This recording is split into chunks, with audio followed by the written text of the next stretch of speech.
அனைவருக்கும் வணக்கம். இந்த வீடியோ நடந்து முடிந்த யூஜிடிஆர்பி கெமிஸ்ட்ரி பாடப்பகுதியில் யூனிட் 2 கேட்கப்பட்ட ப்ரீவியஸ் இயர் கொஷின்ஸ் நம்ம டிஸ்கஸ் பண்ண போகிறோம். ஸோ அந்த யூனிட் 2 பார்த்தீங்கன்னா பி பிளாக் எலமெண்ட்ஸ் அப்படின்ற பாடப்பகுதியும் D and F block elements அப்படின்ற பாடப்பகுதியும் இருக்குது. இந்த ஒட்டுமொத்தமாக 2வது யூனிட் இருந்து மட்டும் நடந்து முடிந்த யூஜிடிஆர்பியில் 15 வினாக்கள் கேட்கப்பட்டிருக்கு. இதில் இந்த பி பிளாக் அப்படின்ற பாடப்பகுதியிலிருந்து 8 கொஸ்டின்ஸ் 8 வினாக்களும், டி அண்ட் எஃப் பிளாக்கிலிருந்து நமக்கு 7 கொஸ்டின்ஸ் 7 வினாக்களும் கேட்கப்பட்டிருக்கு. அதனால் இந்த 15 வினாக்களுக்கான விடைகள் விளக்கங்களை 2 பகுதிகளாக நம்ம டிஸ்கஸ் பண்ண போகிறோம். அதில் இந்த வீடியோ நமக்கு பி பிளாக் எலமெண்ட்ஸில் இருக்கக்கூடிய இந்த 8 கொஸ்டின்ஸு ப்ளஸ் அதுக்கான டிஸ்கஷன் நம்ம பார்க்கலாம். இந்த வீடியோ நமக்கு யூஜிடிஆர்பி அப்படின்ற பாடப்பகுதிக்கு மட்டும் இல்லாமல் நீட்டு தேர்வுக்கு நமக்கு பி பிளாக் எலமெண்ட்ஸ் அப்படின்றது இருக்குது. அதே போல் ஐஐடி ஜேஇ தேர்வுகளுக்கு இருக்குது. அதே போல் பிஜிடிஆர்பி டிஎன் செட்டில் பார்த்தீங்கன்னாக்கா மெயின் குரூப் எலமெண்ட்ஸ் அப்படின்ற பாடப்பகுதிகள் இருக்காங்க. ஸோ இந்த பாடப்பகுதிகள் இருந்து இந்த வினாக்கள் அனைத்து வகையான தேர்வுகளுக்கும் கேட்கப்படலாம் அப்படின்றத சொல்லிக்கிட்டு இந்த முதல் கேள்விக்கு போகலாம். முதல் கேள்வி பாருங்க, 36வது கேள்வி. The increasing order of Lewis acidity among the following boron trihalides, otherwise called boron halides, is நமக்கு கீழ்கண்ட போரான் ஹாலைடுகளின் லூயிஸ் அமிலத்தன்மையின் ஏறு வரிசையில் எழுதுக அப்படின்னு கேட்கப்பட்டிருக்கு. ஸோ நமக்கு இதில் பார்த்தீங்கன்னா போரான்ன்றது பொதுவாக கொடுக்கப்பட்டிருக்கு. ஹாலஜன்ஸை மட்டும் மாற்றிருக்காங்க. நமக்கு ஹாலஜனுடைய series 17th group fluorine, chlorine, bromine, then iodine. இது கூட யார் ஆட் பண்ணியிருக்கிறோம்? போரான். போரானுடைய வேலன்சி 3, அதனால் இது எல்லாமே 3 டைம்ஸ் போரான் கூட BF3, BCl3, Br3, தென் Bi3 அப்படின்றது கனெக்ட் ஆகிருக்கணும். இதில் பார்த்தீங்கன்னா இந்த ஃப்ளூரினுடைய சைஸ் ஸ்மாலர் சைஸ், தென் அயோடினுடைய சைஸ் லார்ஜர் சைஸு. நமக்கு அக்கார்டிங் டு லூயிஸ் கான்செப்ட் படி இந்த லூயிஸ் ஆசிட் அப்படின்றதுக்கு பேர் ஆஃப் எலக்ட்ரான்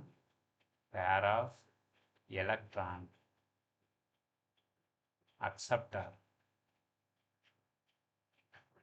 ஒரு ஜோடி எலக்ட்ரான்களை என்ன பண்ணணும்? வாங்கணும். அப்படி வாங்கும் பொழுது நமக்கு என்ன நடக்கும் அப்படின்னு கேட்டாக்கல, யார் எலக்ட்ரானை ஈஸியாக கேரி பண்ணிக்குவாங்க அப்படின்றது தான். இதில் பார்த்தீங்கன்னாக்கல போரான் தான் electron deficient. Boron electron deficient. அதனால் இது ஆக்டசிய லூயிஸ் ஆசிட்டாக இருப்பார். இந்த ஹாலஜன்ஸுக்கு எல்லாமே லோன் பேர் எலக்ட்ரான்ஸ் இருக்கும். அதனால் இவங்க எல்லாமே யாரை ஆக்ட் ஆகும்னாக்குள்ள லூயிஸ் பேஸ் அப்படின்னு பேர் ஆஃப் எலக்ட்ரானை டொனேட் பண்ணும். இதில் பார்த்தீங்கன்னா போரானுடைய சைஸும் ஸ்மாலர், ஃப்ளூரினுடைய சைஸும் ஸ்மாலர். அப்படின்னா ஃப்ளூரின் கிட்ட இருந்து எலக்ட்ரான் எங்கே வரும்? போரான் கிட்ட வரும். தென் போரானுடைய சைஸு ஸ்மாலராக இருக்குது அப்படின்றதுனால திரும்ப பேக் பாண்டிங், போரான் கிட்ட இருந்து எலக்ட்ரான் மீண்டும் எங்கே போகும்? ஃப்ளூரினுக்கு போகும். அப்படி போகும்பொழுது ரெண்டுத்தினுடைய சைஸும் ஸ்மாலர்ன்றதுனால அந்த இடத்துல பாண்டிங்கோட இன்ட்ராக்ஷன்ஸ் ரொம்ப குறைவாக இருக்கும். அதனால் இந்த BF3 நமக்கு வீக் ஆசிட்டாக இருப்பாங்க. இதுவே போரான் அயோடைடு கிட்ட வரும் பொழுது அயோடைடு நமக்கு வேக்கண்ட்டாக இருக்கக்கூடிய டி ஆர்பிட்டால் இருக்காங்க, வெற்றிடமாக இருக்கக்கூடிய டி ஆர்பிட்டால் இருக்குது. அதனால் இந்த போரானுக்கு தேவையான எலக்ட்ரானை ஃபஸ்ட்டு யார் கொடுக்கும்? அயோடின் கொடுக்கும். அயோடினுக்கு திரும்ப என்ன பண்ணும்? போரான் பேக் பாண்டிங் எலக்ட்ரானை கொடுக்கும். அப்படி கொடுக்கும் பொழுது அயோடினுடைய வேக்கண்ட் டி ஆர்பிட்டால் எலக்ட்ரான் என்ன பண்ணும்? ஈஸி டு ரிசீவ் பண்ணிக்கும். அப்படி இருக்கிறதுனால இந்த போரான் அயோடினுக்கு இடையிலான பிணைப்பு நமக்கு வலிமையானதாக இருக்கும். அதனால் நமக்கு சரியான வரிசை BI ஸ்ட்ராங் லூயிஸ் ஆசிட்டாக இருக்கும். ஆனால் நமக்கு ஆப்ஷன்ஸில் பார்த்தீங்கன்னா இங்கே என்ன கொடுத்துருக்காங்க? CL கொடுத்துருக்காங்க, F கொடுத்துருக்காங்க, BBr இருக்குது, BCl இருக்குது. பட் அயோடின் கொடுக்குறாருன்னா அயோடினுக்கு முன்னாடி யார் இருக்காங்கன்னா புரோமின். அப்படின்னா புரோமின் நமக்கு ஸ்ட்ராங் ஆசிட்டாக இருக்கணும். அந்த வரிசையில் பார்க்கும் பொழுது நமக்கு ஆப்ஷன் C சரியான விடை. BBr3, BCl3, then BF3. இந்த BF3 என்ன சொல்கிறோம்? weak acid. Then BBr3 என்ன சொல்கிறோம்? strong Lewis acid. strong Lewis acid. வலிமையான லூயிஸ் அமிலம். இது தொடர்பாக வேறு என்ன வினாக்கள் கேட்கலாம் அப்படின்னா, இங்கே ஃபஸ்ட்டு ஒன்று இருக்குது பாருங்கள், எஃபெக்டிவ்னஸ் ஆஃப் பேக் பாண்டிங். அதுதான் நம்ம முன்னரே சொன்னோம். பேக் பாண்டிங் எது வந்து வேகமாக நடக்கும், எது குறைவாக நடக்கும்னாக்கில் BF3யில் பேக் பாண்டிங் வந்து ஃபாஸ்ட்டாக நடக்கும்.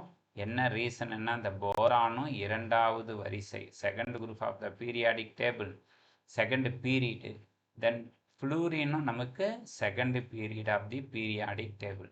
இப்போ செகண்ட் பீரியட் ரெண்டுமே இருக்கிறதுனால போரானுக்கும் 2p ஆர்பிட்டால், தென் ஃப்ளூரினுக்கும் 2p ஆர்பிட்டால். இந்த ரெண்டு ஆர்பிட்டாலினுடைய உருவளவு சிமிலராக இருக்கிறதுனால இங்கே வந்து ஃபார்மேஷன் ஆகிற ஃபஸ்ட்டு சிக்மா பாண்டாக இருந்தாலும் சரி, தென் ஃபார்மேஷன் ஆகிற பேக் பாண்டாக இருந்தாலும் சரி, எப்படி இருக்கும்? ஃபாஸ்ட்டாக நடக்கும். பட் வாட் அபவுட் நமக்கு புரோமின் அப்படின்னா, புரோமினில் வந்து நமக்கு என்ன இருக்கும்? இது வந்து நமக்கு இது வந்து பார்த்திங்கன்னா செகண்டு, தேர்டு, ஃபோர்த் ரோ அப்படின்னா இங்கே வந்து 4d ஆர்பிட்டால் இருப்பாங்க. அதே போல் 4p ஆர்பிட்டால் இருக்கும். இங்கே 2p ஆர்பிட்டாலுக்கும் 4p ஆர்பிட்டாலுக்கும் எனர்ஜி டிஃப்ரென்ஸ், ஆற்றல் வேறுபாடு இருக்குது. அது மட்டும் இல்லாமல் இங்கே 4d ஆர்பிட்டாலும் இருக்குன்றதுனால இங்கே பேக் பாண்டிங் நடக்கிறதுக்கு ரொம்ப குறைவான பாசிபிலிட்டிகள் வந்து இருக்கும். அதனால் பாருங்கள், இந்த பேக் பாண்டிங் அப்படின்றது BBr3 வந்து எப்படி இருக்குது? குறைவாக இருக்குது. தென் அடுத்தது எலக்ட்ரான் டெஃபிஷியன்சி ஆஃப் போரான். நம்ம முன்னரே சொன்னது தான். யாருக்கு அதிகமாக இருக்காங்க அப்படின்னு கேட்டால் BBr3க்கு எலக்ட்ரான் டெஃபிஷியன்சி யாருக்கு?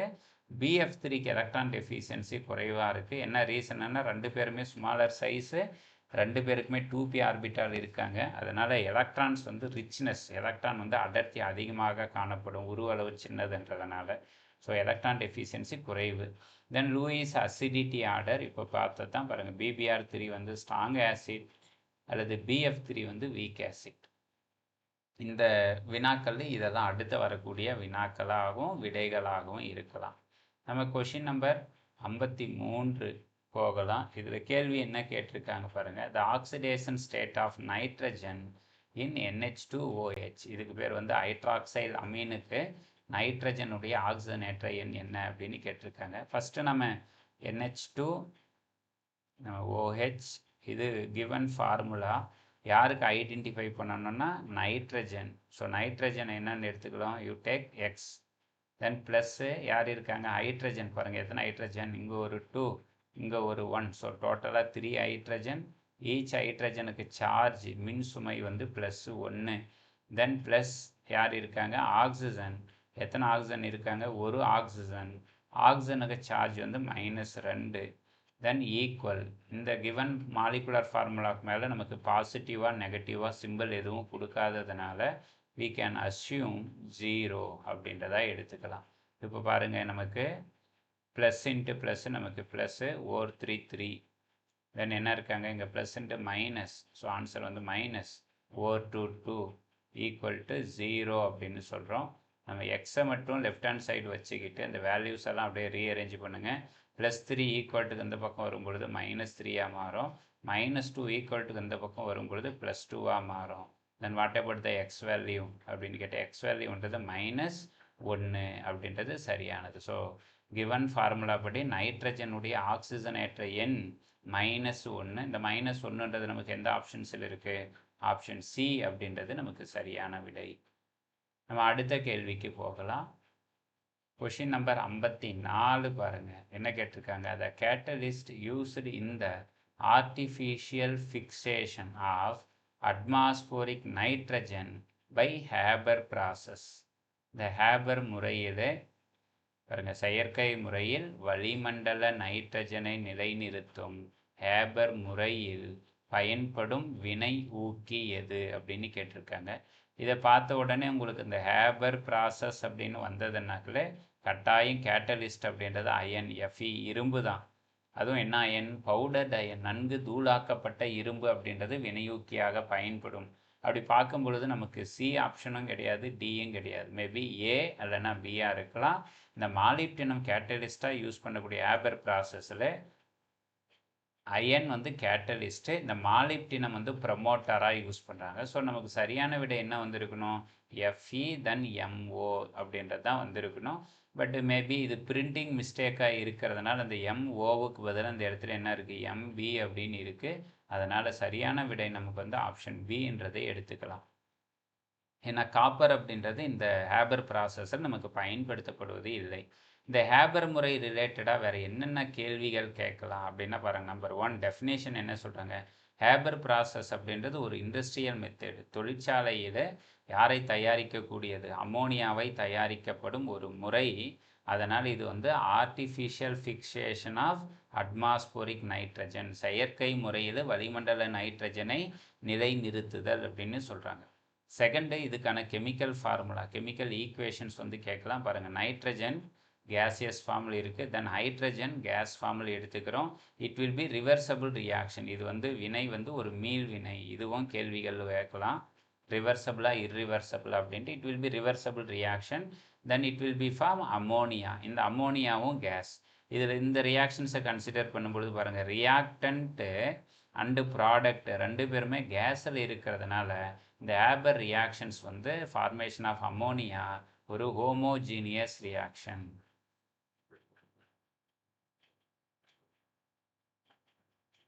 ஹோமோஜீனியஸ் ரியாக்ஷன் தமிழ் வந்து ஒருபடித்தான வினை அப்படின்னு பேர். ஏன்னா வினைப்படு பொருட்கள், வினை விளை பொருட்கள் அனைவருமே எப்படி இருக்காங்க? வாயு நிலையில் இருக்காங்க. அதனால் ஒருபடித்தான வினை ஹோமோஜீனியஸ். இதில் முன்னோக்கு வினையும் பின்னோக்கு வினையும் நடைபெறுவதனால் இட் வில் பி ரிவர்சபிள், மீள் வினைன்னு சொல்கிறோம். இதுக்கு அடுத்தபடியாக what is the ratio of nitrogen and hydrogen? பாருங்கள், நைட்ரஜன் எத்தனை பங்கு இருக்குது? ஒரு பங்கு. தென் ஹைட்ரஜன் எத்தனை பங்கு எடுத்துருக்கிறோம்? 3 பங்கு. ஸோ ரேஷியோ வந்து கேட்பாங்க. ஹைட்ரஜனுடைய விகிதம் 1:3 அப்படின்ற ரேஷியோ வந்து எடுத்துக்கிறோம். தென் இந்த ரியாக்ஷனுடைய இம்பார்ட்டன்ஸ் என்ன? ஹேபர் வினை அப்படின்னாக்கல மேனுஃபேக்சர் ஆஃப் அமோனியா அப்படின்றத ஞாபகம் வரணும். அமோனியாவுடைய மாலிகுலர் ஃபார்முலா NH3 அப்படின்றத ஞாபகம் வச்சுக்கோங்க. What is the use of ammonia அப்படின்னு கேட்டிங்கன்னா, இது ஃபெர்டிலைசராக பயன்படுத்துகிறோம். யார்? யூரியா தயாரிக்க, அமோனியம் சல்ஃபேட்டு, அமோனியம் நைட்ரேட் அப்படின்றது தயாரிக்க. பெரும்பாலும் டிஎன்பிஎஸ்சி போன்ற தேர்வுகளில் இந்த யூரியா அப்படின்றதுல யூரியாவுக்கான மாலிகுலர் ஃபார்முலா வந்து NH2CONH2. இதில் என்ன கேள்வி கேட்குறாங்கன்னா, இந்த யூரியாவில் நைட்ரஜனுடைய பர்சன்டேஜ் எவ்வளோ இருக்குதுன்னு கேட்குறாங்க.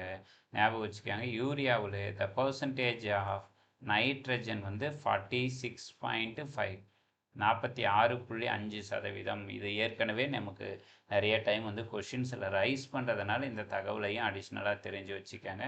அது மட்டும் இல்லாமல் இந்த நைட்ரஜனுடைய ஃபெர்டிலைசரு எங்கே யூஸ் பண்ணுறாங்கனாக்கா அக்ரிகல்ச்சரல் ப்ரொடக்டிவிட்டி, வேளாண்மையில் வந்து உற்பத்தியை வந்து அதிகப்படுத்த பயன்படுத்துகிறோம். So what is the Haber process? Haber ப்ராசஸில் பாருங்கள், நமக்கு வளிமண்டலத்தில் இருக்கக்கூடிய 78% நைட்ரஜன் கேஸை வந்து என்ன பண்ணிக்கிறோம்? ஹைட்ரஜன் கேஸ் கூட ஆட் பண்ணி ஒரு கம்ப்ரஸர் வழியாக ரியாக்டருக்குள்ளே சென்ட் பண்ணுறோம். இந்த ரியாக்டரில் வி கேன் யூஸ் கேட்டலிஸ்ட். யாரை பயன்படுத்துகிறோம்? இரும்புன்றதை பயன்படுத்துகிறோம். தென் ப்ரமோட்டார் யாரை யூஸ் பண்ணுறோன்னா மாலிப்டினம் அப்படின்றத யூஸ் பண்ணுறோம். இவங்க ரெண்டு பேரும் உங்களுக்கு ரியாக்ஷன் ஆகிட்டு அமோனியான்றது நமக்கு கிடைப்பாங்க. இந்த ரியாக்ஷன்ஸில் அன்ரியாக்டடாக இருக்கக்கூடிய hydrogen gases plus nitrogen gases மீண்டும் என்ன வந்துடும்? நமக்கு ரீசைக்கிள்டு ப்ராசஸ் மூலமாக இந்த ப்ராசஸில் இன்வால்வ் ஆகுவாங்க. ஸோ இந்த கேட்டலிஸ்ட்டாக நம்ம பயன்படுத்துறது இரும்பு, அயன் அப்படின்றத பயன்படுத்துகிறோம். ப்ரமோட்டார் தமிழ் வந்து வினைவேக உயர்த்தியாக மாலிப்டினம் அப்படின்றத பயன்படுத்துகிறோம். ஸோ இந்த பகுதியில் நமக்கு கேட்கப்பட்ட கேள்வி வந்து பார்த்தீங்கன்னா, catalyst of artificial nitrogen fixation அப்படின்றது நமக்கு ஆன்சர் வந்து பி அப்படின்றத ஞாபகம் வச்சுக்கோங்க. இது மட்டும் இல்லாமல் இந்த ரியாக்ஷன்ஸ் வந்து நடைபெறுவதற்கு தேவையான வெப்பநிலை, டெம்பரேச்சர் அப்படின்றது கேட்பாங்க. 450 500 டிகிரி செல்சியஸ் அப்படின்றது தேவைப்படுகிறது. ப்ரெஷர், ஏன்னா ரெண்டுமே வாயுக்களாக இருக்கிறதுனால அதை வந்து கம்ப்ரஸ் பண்ணணும். அதனால் அழுத்தம் எவ்வளவுனாக்கில் பாருங்கள், 200 300 வளிமண்டல அழுத்தம், அட்மாஸ்போரிக் ப்ரெஷர் அப்படின்றத யூஸ் பண்ணுறாங்க. கேட்டலிஸ்ட் வினையூக்கின்றது நம்ம முன்னரே சொல்லியிருக்கிறோம், ஃபைன்லி டிவைடட் அயன் அப்படின்றத பயன்படுத்துகிறாங்க. இந்த கேள்வி ஏற்கனவே நடந்து முடிந்த டிஎன்பிஎஸ்சி குரூப் 1 வினாக்கள் வந்து கேட்கப்பட்டிருக்கு. என்ன கேள்வி? ஹேபர் முறையில் வினையூக்கியாக பயன்படுத்தப்படுவது எது அப்படின்னு போட்டு ஆன்சர் வந்து ஃபைன்லி, தமிழ் வந்து நன்கு தூளாக்கப்பட்ட இரும்பு அப்படின்றது. ப்ரமோட்டார் வினைவேக உயர்த்திய மாலிப்டினம் அப்படின்றத பயன்படுத்துகிறோம். ஸோ இதனுடைய கீ பாயிண்ட்ஸ் இப்போ பேசுனது தான். ஹை ப்ரெஷர் அப்படின்றது நமக்கு favour for formation of ammonia. அதே மாதிரி லோ டெம்பரேச்சர் அப்படின்னும் பொழுது ரேட் ஆஃப் த ரியாக்ஷன்ஸ் வந்து ஸ்லோவாக இருக்கும். இன்க்ரீஸ் த டெம்பரேச்சர் அப்படின்னும் பொழுது ரேட் ஆஃப் த ரியாக்ஷன்ஸ் வந்து நமக்கு ஃபாஸ்ட்டாக போவாங்க. அதனால் ஆப்டிமம் டெம்பரேச்சர், இந்த வினை நடைபெறுவதற்கு உகந்த வெப்பநிலையாக 450லேருந்து 500 டிகிரி செல்சியஸை சொல்கிறோம். இந்த ரியாக்ஷன்ஸ் வந்து நமக்கு கண்டினியூஸாக எது கிடைக்கிறதுக்கு, அமோனியாவுடைய ப்ரொடக்டிவிட்டி அல்லது இன்க்ரீஸ் ஆஃப் ஈல்டு வந்து நமக்கு கிடைக்கிறதுக்கு மிகச்சிறந்த ஒரு நிகழ்வாக எது பார்க்கப்படுகிறதுனா ஹேபர் முறை அப்படின்றது பார்க்கப்படுகிறது. ஸோ இது எல்லாமே நமக்கு போட்டித் தேர்வில் கேள்விகள் வருவதற்குண்டான வாய்ப்புகள். அடுத்த கேள்விக்கு போகலாம். பாருங்கள், 55வது கேள்வி.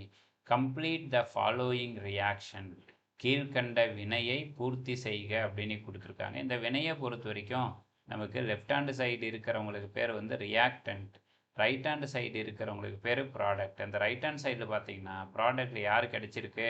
சோடியம். அப்படின்னா மேபி இந்த இடத்துல நீங்கள் எக்ஸ் அப்படின்றது யாராக எடுத்திருக்கணும்? சோடியம் அப்படின்றத எடுத்திருக்கணும். அப்படின்னா பாருங்கள், எக்ஸ்ன்றது இங்கே யார் இருக்குது? லித்தியம், இது ஆப்ஷன்ஸ் இல்லை. இங்கே எது இருக்குது? அலுமினியம், இதுவும் ஆப்ஷன்ஸ் இல்லை. இங்கே மெக்னீஷியம், அதுவும் ஆன்சர் இல்லை. ஸோ ஆன்சர் எது? நமக்கு சோடியம். ஸோ இந்த இடத்துல நம்ம யார் எடுத்திருக்கோம்? இந்த ரியாக்ஷன் இங்கே எழுதுகிற பாருங்கள், OH, தென் NH3, தென் யார் இருக்காங்க? Cl ப்ளஸ் அவர் கூட ஆட் பண்ணுறோம் சோடியம் அசிட்டேட் CH3ONA. இதுக்கு பேர் வந்து சோடியம் மீத்தாக்சைடு. எடுத்து ட்ரீட் பண்ணுறோம். நமக்கு இங்கேருந்து பாருங்கள் NAவும் இங்கேருந்து யார்? Clலும் சேர்ந்து we will get NaCl, sodium chloride அப்படின்றது கிடைக்கும். தென் இந்த பகுதியில் பார்த்தீங்கன்னா CH3, தென் இங்கே இருக்கக்கூடிய ஒரு H வந்துட்டு உங்களுக்கு என்ன கிடைச்சிரும்? CH3OH, மெத்தனால் அப்படின்றது கிடைக்கும். அது மட்டும் இல்லாமல் இந்த பகுதியில் இன்னும் யார் பெண்டிங்? NH2ன்றது பெண்டிங். NH2 அவரை யார் கூட சேர்ந்துக்குவார்? அங்கே இருக்கக்கூடிய OH. ஸோ NH2OH, இதுக்கு பேர் வந்து ஹைட்ராக்சில் அமீன் அப்படின்றது. இது வந்து நமக்கு ப்ராடக்டாக கிடைப்பாங்க. ஸோ இந்த கேள்வியை பொறுத்த வரைக்கும் நீங்கள் எலிமினேஷன் அப்படின்ற ஒரு டெக்னிக்கை யூஸ் பண்ணி இங்கே இருக்கக்கூடிய இந்த சோடியம்ன்றது எதில் இருக்குன்றதை பார்த்தே நீங்கள் சூஸ் பண்ணலாம். ஸோ 55க்கு சரியான விடை வந்து டி. அடுத்த கேள்விக்கு போகலாம்.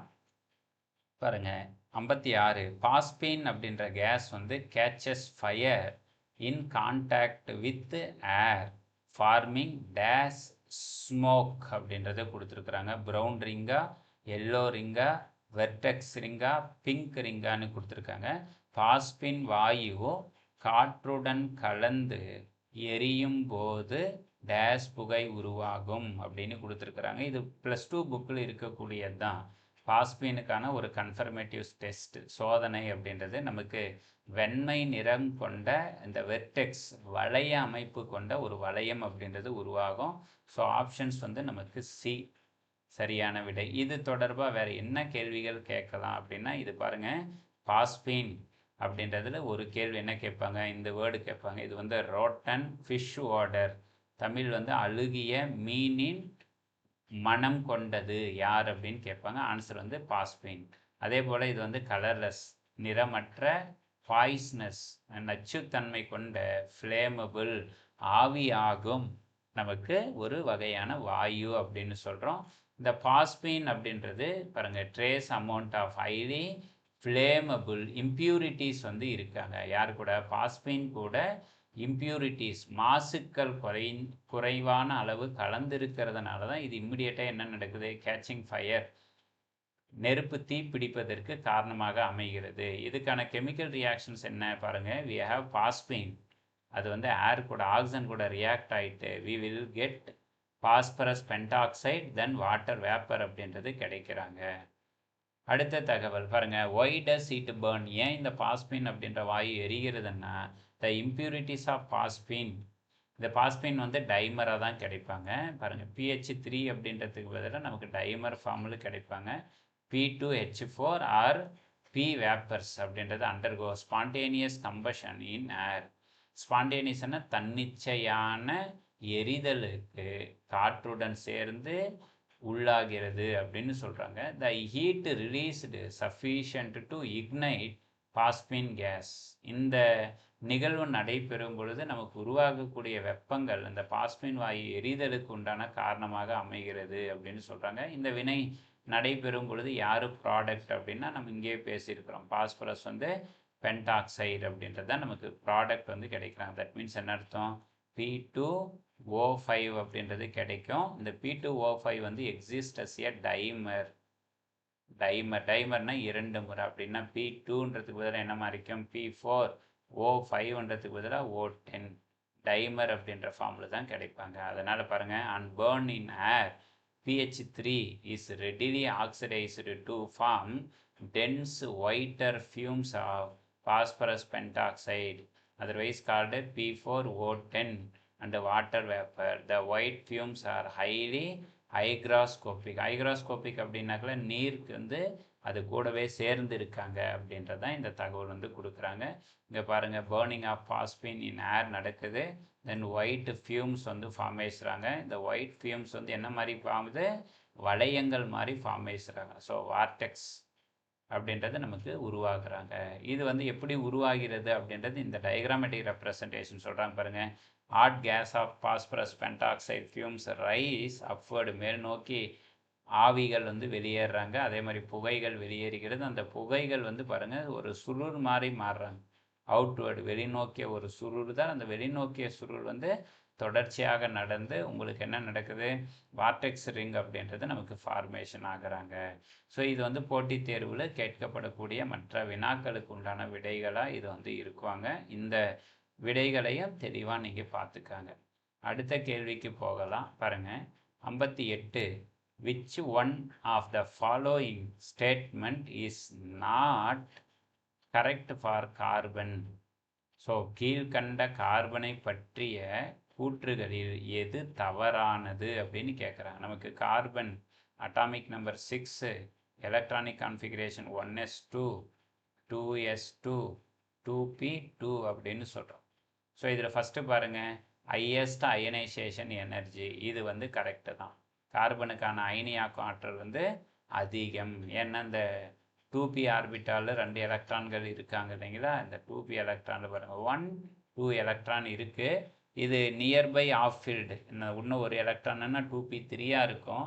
இப்போ அதனால் பக்கத்தில் அந்த அரை பகுதி நிரப்பப்படுவதற்கு பக்கத்தில் இருக்கிறதுனால எலக்ட்ரான்கள் வந்து வெளியேறுவதற்கு வாய்ப்புகள் குறைவு. அதனால் அயனைசேஷன் எனர்ஜி அதிகமாக இருக்குது. அதே மாதிரி high melting point and boiling point, இதுவும் கரெக்டு தான். ரீசன் வந்து strong covalent bond. Strong covalent நமக்கு சகப்பிணைப்புகள் வந்து வலிமையாக இருக்கிறதுனால மெல்டிங் பாயிண்ட்டு பாயிலிங் பாயிண்ட்டு அதிகம். அதே மாதிரி லேக் ஆஃப் டி ஆர்பிட்டால், இது சரிதான். பாருங்கள், நமக்கு 2p இருக்குது, தென் 2d ஆர்பிட்டால் அப்படின்றது கிடையாது. டி ஆர்பிட்டால் எங்கே இருப்பாங்க? 3rd d தான் இருப்பான். அதனால் டி ஆர்பிட்டால் வந்து இல்லை, அதுவும் சரிதான். பாருங்கள், ஃபார்ம் d5p5 டபுள் பாண்ட் அப்படின்றது கொடுத்துருக்குறாங்க. இது வந்து தவறு. ஒரு கார்பனுக்கும் இன்னொரு கார்பனுக்கும் இடையில் உருவாகக்கூடிய இரட்டை பிணைப்பு. இந்த கார்பனுடைய p ஆர்பிட்டால், இந்த கார்பனுடைய p ஆர்பிட்டால் எந்த பாண்டு? Pi bond. இங்கவும் பை பாண்ட். ஸோ ஆன்சர் வந்து இந்த இடத்துல d5 அப்படின்றது தவறு. It will be form p5 double bond p5. So answer வந்து டி அப்படின்றது இந்த பகுதியில் வந்து தவறாக கொடுக்கப்பட்டிருக்கு. ஸோ எது தவறானதுன்னா d5 p5 இரட்டை பிணைப்பை உருவாக்குன்றது தவறு.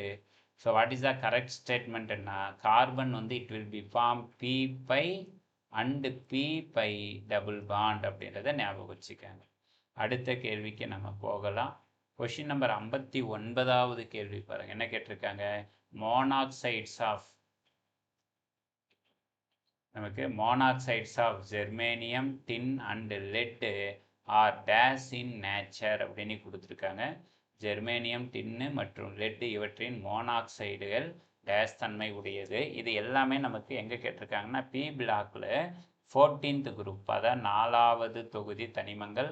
14th குரூப்பில் ஃபஸ்ட் எலிமெண்ட் யார்? Carbon, silicon, germanium, tin and lead. இந்த 3 பேரை பற்றிய தகவல் தான் நமக்கு கேட்டிருக்காங்க. இதனுடைய மோனாக்சைடுகள் என்னவா இருக்கும் அப்படின்னு கேட்டால் பாருங்கள், இவங்களுக்கு எல்லாமே ஜெர்மேனியம் அதனுடைய ஆக்சைடு, டின்னு அதனுடைய ஆக்சைடு, லெட்டு அதனுடைய ஆக்சைடு, இது எல்லாமே monoxide. What about di oxide? இதுவே கார்பன் அதனுடைய மோனாக்சைடு, அதே மாதிரி சிலிக்கான் அதனுடைய மோனாக்சைடு, இது மாதிரி கிடைப்பாங்க. இதுவே டை ஆக்சைடுன்னும் பொழுது CO2, SiO2, அதே போல் இங்கே இருக்கு பாருங்கள், CO2, SiO2, இவங்க 2 பேருமே அசிடிக் நேச்சர், மறக்கக்கூடாது. Carbon dioxide, silicon dioxide, இதெல்லாம் டை ஆக்சைட்ஸ் வந்து acidic nature. What about germanium dioxide? Germanium டை ஆக்சைடுன்றது வீக்லி அசிடிக்கு, அப்படின்னா இந்த 2 பேரும் ஸ்ட்ராங்லி அசிடிக்கு.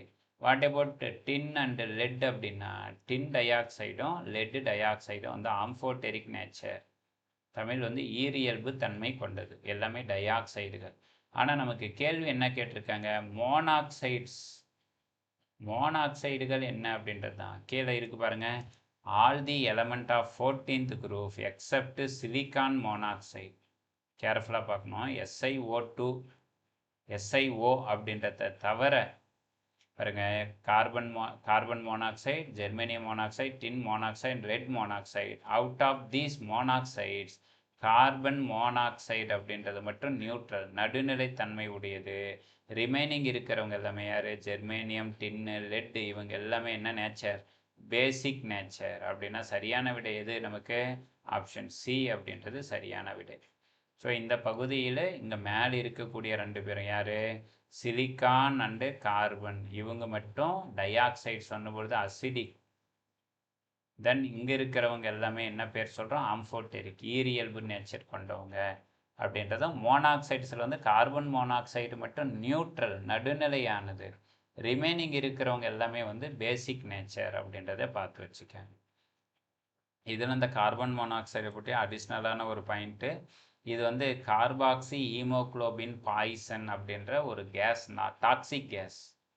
கார்பன் மோனாக்சைடு வந்து டாக்ஸிக் கேஸ். ஹியூமன் பாடியில் வந்து ஆக்சிஜன் கேரி பண்ணுறதை ரெடியூஸ் பண்ணும். ரெஸ்பிரேஷன் பொழுது, சுவாசிக்கும் பொழுது இரத்தத்திற்கு தேவையான ஆக்சிஜன் எடுத்து செல்லும் அளவை குறைக்கக்கூடிய வாயு யாருன்னு கேட்பாங்க. அதுக்கு ஆன்சர் வந்து கார்பன் மோனாக்சைடு தான். ஸோ இதில் அடுத்த கேள்வி என்ன கேட்டிருக்காங்கன்னாக்கா, கொஷின் நம்பர் 60 பாருங்கள். This is used as a filler for making rubber அப்படின்றது கேள்வி கேட்டிருக்காங்க. ரப்பர் தயாரித்தலில் டேஸ் நிரப்பியாக பயன்படுகிறது.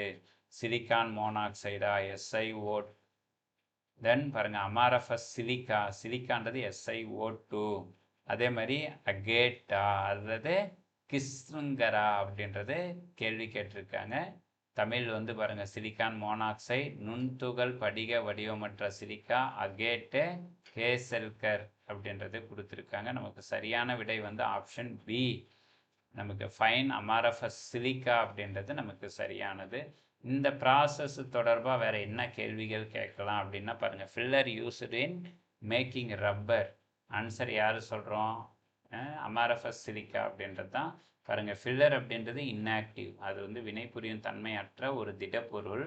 இது எதுக்காக ரப்பருடன் சேர்க்குறாங்கன்னா பாருங்கள், improve it's physical, mechanical and processing properties to reduce cost, விலையை வந்து குறைப்பதற்கும் அதனுடைய மெக்கானிக்கல் ஸ்ட்ரென்த்தை வந்து அதிகப்படுத்துறதுக்கும், அதே போல் ப்ராசஸிங் ப்ராப்பர்ட்டிஸ் வந்து அதிகப்படுத்துவதற்கும் இதை வந்து பயன்படுத்துகிறாங்க.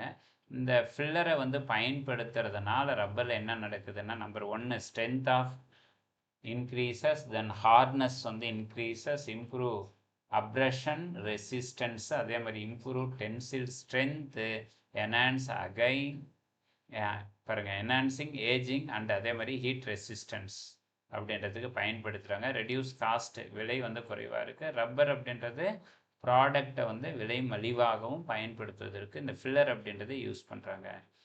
இதை பார்த்து வச்சுக்கோங்க. இதில் இந்த ப்ராசஸ் பாருங்கள், ஃபைன் அமாரஃபஸ் சிலிக்கா, SiO2 அப்படின்ற முன்னாடியே ஃபார்முலா சொல்லியிருக்கிறோம்.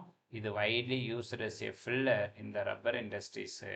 அது மட்டும் இல்லாமல் ரீஇன்ஃபோர்ஸிங் ஃபில்லராக வந்து பயன்படுத்துகிறாங்க.